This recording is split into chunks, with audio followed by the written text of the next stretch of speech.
அமெரிக்க தளங்கள் மீது ஈரான் நடத்திய தாக்குதல்களால் அமெரிக்காவிற்கு சுமார் $800 மில்லியன் இழப்பு ஏற்பட்டுள்ளதாக சமீபத்திய ஆய்வுகள் தெரிவித்துள்ளது கவனம் பெற்று வருகிறது.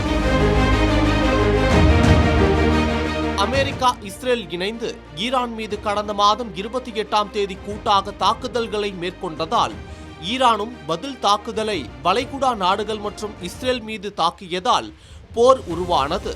கடந்த 3 வாரங்களாக நடைபெற்று வரும் இந்த போர் நாளுக்கு நாள் தீவிரமடைந்து வருகிறது.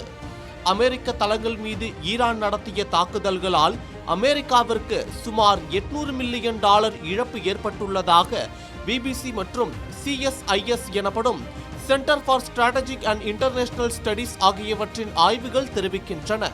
இந்த $800 மில்லியன் இந்திய ரூபாய் மதிப்பில் சுமார் 6700 கோடி என மதிப்பிடப்பட்டுள்ளது. இந்த $800 மில்லியன் இழப்பு என்பது ஈரானின் நேரடி தாக்குதலால் ஏற்பட்டது மட்டுமே எனவும், ஒட்டுமொத்தமாக இந்த போர் தொடங்கிய முதல் 12 நாட்களில் மட்டும் அமெரிக்காவிற்கு சுமார் $16.5 பில்லியன் செலவாகியுள்ளதாக பென்டகன் தெரிவித்துள்ளது. ஜார்டனில் உள்ள அமெரிக்க விமானப்படை தளத்தில் இருந்த தாட் ஏவுகணை பாதுகாப்பு ரேடார் அமைப்பு சேதமடைந்தது.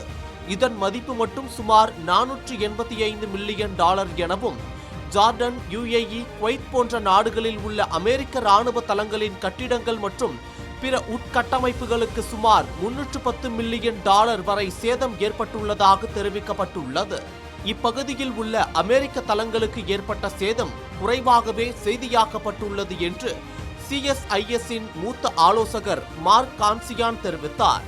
அந்த சேதம் பரவலாக இருப்பதாக தோன்றினாலும் கூடுதல் தகவல்கள் கிடைக்கும் வரை அதன் முழுமையான அளவு தெரிய வராது என்று அந்த அறிக்கை மேற்கோள் காட்டியுள்ளது. முன்னதாக 2022ஆம் ஆண்டில் உக்ரைனுக்கு அமெரிக்கா வழங்கிய $800 மில்லியன் ராணுவ உதவி தொகுப்பு குறித்தும் மார்க் கான்சியின் கருத்து தெரிவித்திருந்தார். அது உக்ரைன் ரஷ்யா போர் நீண்ட காலம் நீடிக்கும் என்பதற்கான அறிகுறி என்று அப்போது அவர் குறிப்பிட்டது நினைவு கூறத்தக்கது.